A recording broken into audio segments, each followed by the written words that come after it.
Hello guys, ഇന്ന് നമ്മൾ ചെയ്യാൻ പോകുന്നത് ഒരു കൂന്തൽ റോസ്റ്റാണ്. അപ്പോൾ അതിനായിട്ട് ഫസ്റ്റ് നമ്മൾ കൂന്തൽ മഞ്ഞൾപ്പൊടി ഉപ്പും ഇട്ട് നന്നായിട്ട് വേവിച്ചെടുക്കണം. അത് കഴിഞ്ഞ് നമ്മൾ ഉള്ളി, അതുപോലെ തന്നെ തക്കാളി, ഇഞ്ചി, വെളുത്തുള്ളി, കരിവേപ്പില നമ്മൾ അതെല്ലാം മുറിച്ച് വെക്കണം. എന്നിട്ട് ഒരു ചീനച്ചട്ടിയിലേക്ക് എണ്ണ ചൂടാവാൻ വേണ്ടി വെക്കണം. എണ്ണ ചൂടായി കഴിഞ്ഞാൽ ഇഞ്ചിയും വെളുത്തുള്ളിയും നമുക്കൊന്ന് ഇട്ട് കൊടുക്കാം. ഇഞ്ചിയും വെളുത്തുള്ളിയും നമ്മൾ ഇതുപോലെയാണ് മുറിച്ചേക്കണേ. വെളുത്തുള്ളി നമ്മൾ വട്ടത്തിൽ ആണ് മുറിച്ച് വെച്ചേക്കുന്നത്. അത് കഴിഞ്ഞ് നന്നായിട്ട് ഇളക്കി കൊടുക്കാതെ നല്ലപോലെ. അത് കഴിഞ്ഞിട്ട് നമ്മൾ ഇച്ചിരി കരിവേപ്പിലയും കൂടി ഇട്ട് കൊടുക്കാവേ.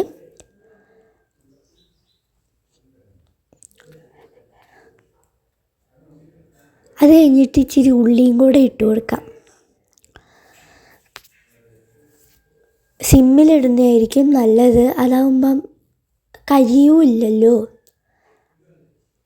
അത് കഴിഞ്ഞ് നന്നായിട്ട് ഇളക്കി കൊടുക്കാം. നമ്മൾ ഇത് അത്യാവശ്യം ഒരു ലൈറ്റ് കളറാവുന്നവരെ നമ്മളൊന്ന് ഇളക്കി കൊടുക്കണം. അത് കഴിഞ്ഞ് ഇച്ചിരി ഉപ്പും കൂടി ഇടാം. നമ്മൾ കൂന്തൽ വേവിക്കാൻ വെച്ചപ്പം ഉപ്പിട്ടുകൊണ്ട് കുറച്ച് ഉപ്പിട്ടിട്ടുള്ളൂ.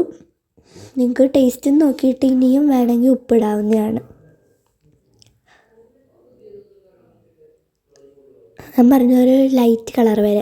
അത് കഴിഞ്ഞിട്ട് മല്ലിപ്പൊടിയാണ് ഇടുന്നത്. 2 ടീസ്പൂണാണ് നമ്മൾ ഇട്ട് കൊടുത്തത്.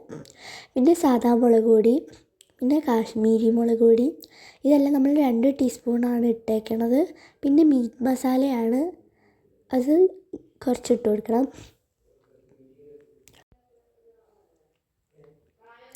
എന്നിട്ട് അത്യാവശ്യം നല്ലപോലെ ഇളക്കി കൊടുക്കാം. നമ്മൾ കൂന്തൽ വേവിക്കാൻ വെച്ചപ്പം മഞ്ഞൾപ്പൊടി ഇട്ടുകൊണ്ട് കുറച്ച് മഞ്ഞൾപ്പൊടി ഇട്ടിട്ടുള്ളൂ.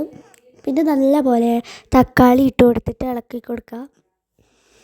ഇച്ചിരി വെള്ളം കൂടെ ഒഴിച്ച് കൊടുക്കാവേ, ഇച്ചിരി മതി. അത് ഇരുന്ന് തിളയ്ക്കണം.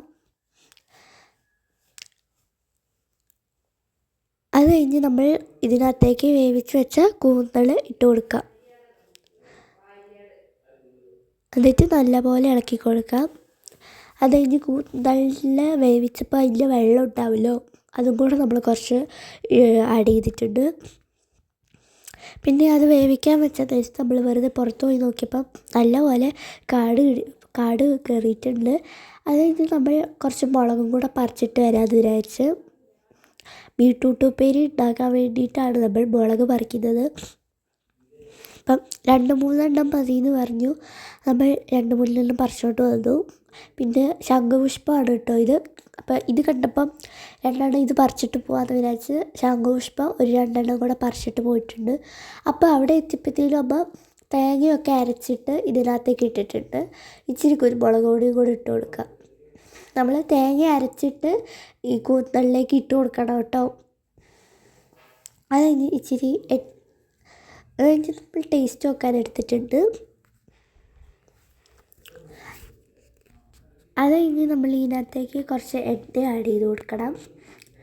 പിന്നെ കറിവേപ്പിലയും കൂടെ ഇട്ട് കഴിഞ്ഞാൽ നമ്മൾ കൂന്തൽ റോസ്റ്റ് ഇവിടെ സൂപ്പറായിട്ട് റെഡി ആയിട്ടുണ്ട്.